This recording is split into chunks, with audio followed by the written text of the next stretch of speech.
Bismillahirrahmanirrahim. Today's topic of discussion is revision of past question of female reproductive system. तो पहला question को start करते हैं staging of endometrial cancer और mix malignant Mullerian tumour. इसकी morphology नहीं बल्कि स्टेजिंग पूछ रहा है, तो उसको चार स्टेजेस में डिवाइड करते हैं। एक तो हमने सर्विक्स की भी पढ़नी है, उसके बाद आ जाएगी। पहली स्टेज के अंदर जो कैंसर होता है वो कॉर्पस यूट्राई की तरफ कॉन्फाइंड होता है। नंबर 2 के अंदर कॉर्पस और सर्विक्स को इन्वॉल्व करेगा। नंबर 3 ये ट्रू पेल्विक वाल से बाहर आउटसाइड नहीं करेगा, पेल्विक वाल तक जाएगा, यूट्रस से बाहर निकल जाएगा लेकिन not outside the true pelvic वाल। और 4 के अंदर आउटसाइड द ट्रू पेल्विक वाल और आउटसाइड द म्यूकोसा यानी रेक्टम या ब्लेडर को इन्वॉल्व कर सकता है। बाकी इसके बाद नेक्स्ट कर लेते हैं मॉर्फोलॉजी ऑफ कोरियोकार्सिनोमा। तो जो कोरियोकार्सिनोमा की मॉर्फोलॉजी को देख लेते हैं, तो कोरियोकार्सिनोमा के अंदर ये प्रीक्लैम्सिया और एक्लैम्सिया की मॉर्फोलॉजी है। तो इसके अंदर इंफाक्शन देखने को मिलता है। नंबर 2 एक्सैजरेटेड इस्केमिक चेंजेस है जिसमें आपको इंक्रीज सेंसेशन नॉट देखने को मिलता है। नंबर 3 यूट्रोप्लेसेंटल हीमाटोमा जिसमें due to bleeding and the instability of uteroplacental vessel. और लास्ट में एब्डोमिनल डेसिडुअल वेसल है। अभी इसमें क्या होगा, एब्डोमिनल डेसिडुअल वेसल के अंदर आपको थ्रोम्बाई देखने को मिलेगा, लैक ऑफ नॉर्मल फिजियोलॉजिकल कॉन्ड्राइगन नेक्रोसिस देखने को मिलती है। लीवर के अंदर भी आपको इंट्रापेरेन्काइमल हेमरेजेस और कैप्सुलर हेमरेजेस देखने को मिलेंगे, फिब्रिन थ्रोम्बाई देखने को मिलेगा, हेमरेजिक नेक्रोसिस। किडनी के अंदर आपको बायलैटरल रीनल कॉर्टिकल नेक्रोसिस देखने को मिलती है। इसके बाद नेक्स्ट है कि आपने सरफेस एपिथेलियल ट्यूमर बताने हैं, तो उसका कौन कौन से होते हैं। म्यूसिनस ट्यूमर होते हैं, सीरस होते हैं, ब्रेनर्ड होते हैं, एंडोमेट्रॉइड होती है, क्लियर सेल होती है।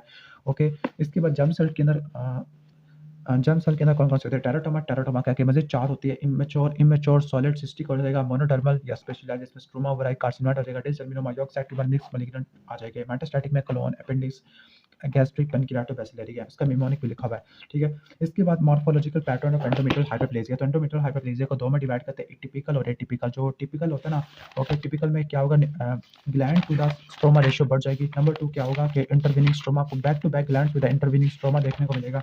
ओके, नंबर 1 क्या होगा कि increase gland to the stroma ratio. Number 2 क्या होगा, increase in the size and variation in the size and the shape देखने को मिलेगी। Number 3 back to back glands और इंटरवीनिंग स्ट्रोमा होगा। और इसके बाद ये परसिस्टेंट एस्ट्रोजन की वजह से होती है। अगर आप एस्ट्रोजन रोक दोगे तो कॉर्टिकल एट्रोफी हो जाएगी। इसके बाद एटिपिकल हाइपरप्लेजिया जिसको एंडोमेट्रियल हाइड्रोएपिथेलियल न्यूप्लेजिया भी कहते हैं, इसमें कॉम्प्लेक्स पैटर्न देखने को मिलता होता है। क्लियर, इसमें आपको कॉम्प्लेक्स आउटलाइन देखने को मिलती है ड्यू टू ब्रांचिंग स्ट्रक्चर है। इसमें आपको ओपन वेसिकुलर क्रोमैटिन देखने को मिलता है। ओके, राउंडेड सेल जिनकी क्या हो सकती है, जिनकी परपेंडिकुलर ओरिएंटेशन खत्म हो चुकी है टू द बेसमेंट मेम्ब्रेन। तो उसको आपने रट्टा मारना है कि ग्लैंड्स बैक टू बैक है, कॉम्प्लेक्स आउटलाइन होती है। ओके, ठीक हो गया। कॉम्प्लेक्स पैटर्न ऑफ ग्लैंड है, कॉम्प्लेक्स आउटलाइन है, ओपन वेसिकुलर न्यूक्लियस और क्रोमैटिन आ जाएगा। Rounded cell loses the normal perpendicular orientation to the basement membrane. तो हमने ये रात कर लिया है। इसके बाद है कि role of HPV in the cervical cancer है कि जो ह्यूमन पैपिलोमा वायरस है इन्फेक्ट कैसे करता है, इमेच्योर बेसल सेल को इफेक्ट करता होता है। ठीक हो गया, इन्फेक्ट करता है इमेच्योर को, लेकिन इसको ग्रोथ करने के लिए ना, ग्रोथ चाहिए के लिए उसको चाहिए बेसल, यानी जो बेसल ईयर को इन्वॉल्व करना है।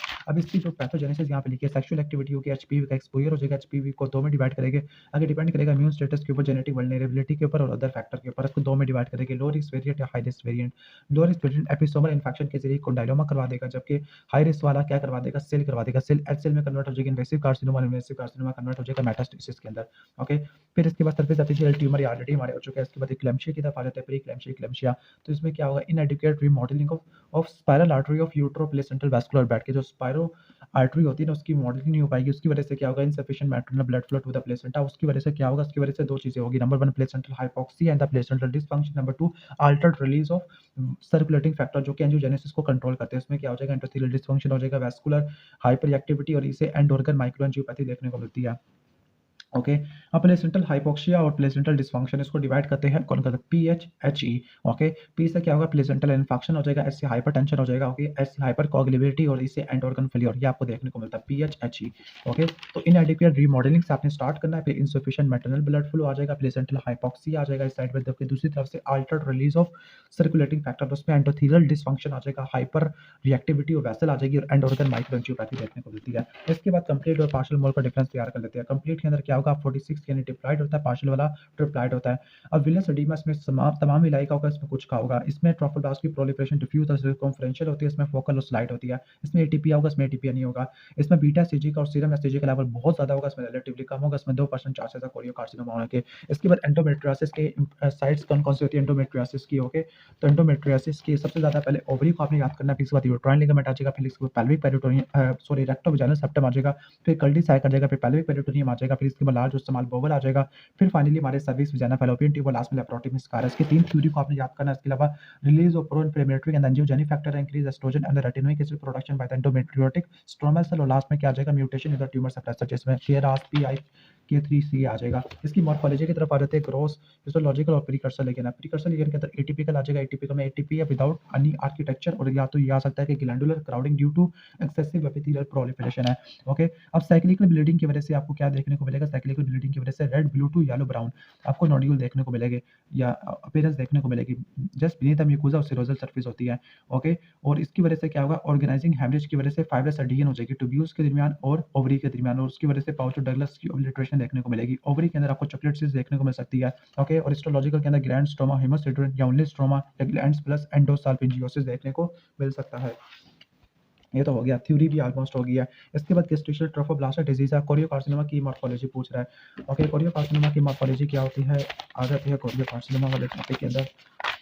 ओके, कोरियोकार्सिनोमा क्या होता है? फ्लैशी होता है, येलो व्हाइट ट्यूमर होगा, फ्लैशी होगा, येलो व्हाइट ट्यूमर होगा, पेल एरिया ऑफ हेमरेजिक नेक्रोसिस देखने को मिलती है आपको। प्रोलिफरेटिंग सेंसिटिव ट्रोफोब्लास्ट, हेटेरोट्रोफोब्लास्ट देखने को मिलेगी। माइटोसिस काफी ज्यादा होती है, एब्नॉर्मल होती है, लेकिन इसके अंदर कोई कोरियोनिक विलाई देखने को नहीं मिलेगा। और इसकी जो एक्सटेंशन है हेमाटोजेनस स्प्रेड है, लंग्स के अंदर हो सकता है, वजाइना के अंदर हो सकता है, इसके अलावा बोन के अंदर होगा, सॉरी ब्रेन के अंदर होगा, लीवर है, फिर बोन पे किडनी आ जाएगा।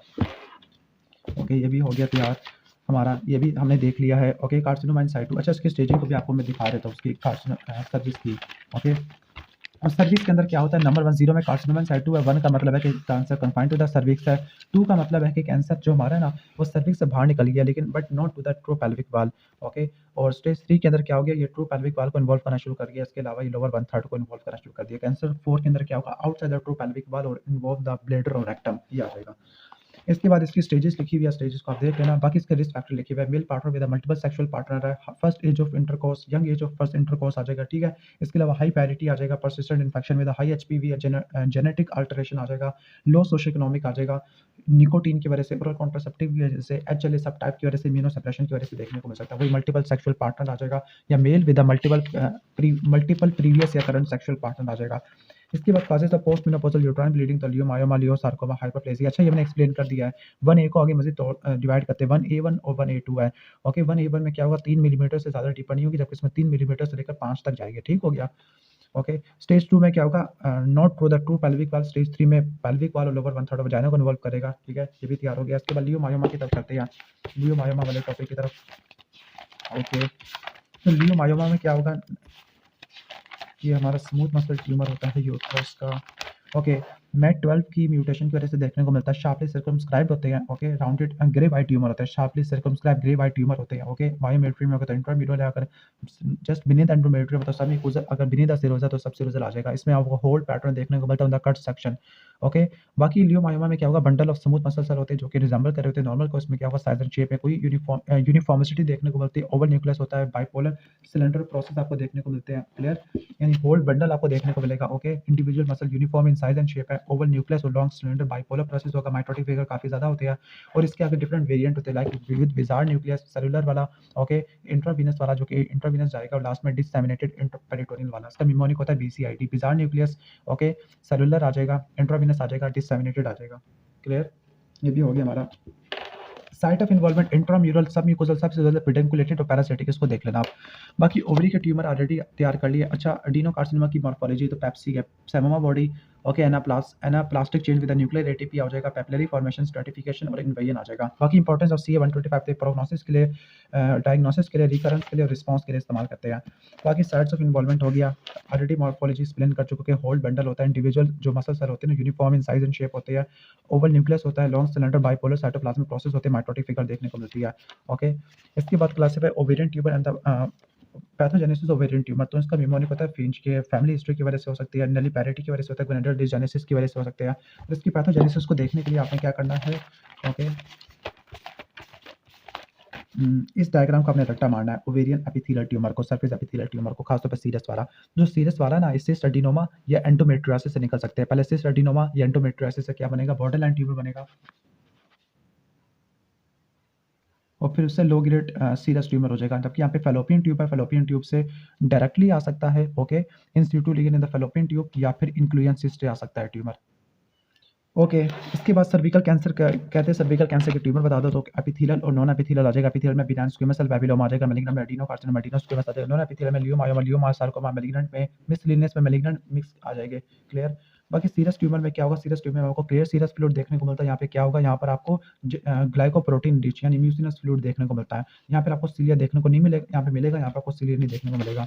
बाकी थ्योरीज ऑलरेडी एक्सप्लेन कर चुका हूँ और ये भी एक्सप्लेन कर चुका हूँ। खत्म हो गया हमारा फीमेल जेनिटल सिस्टम।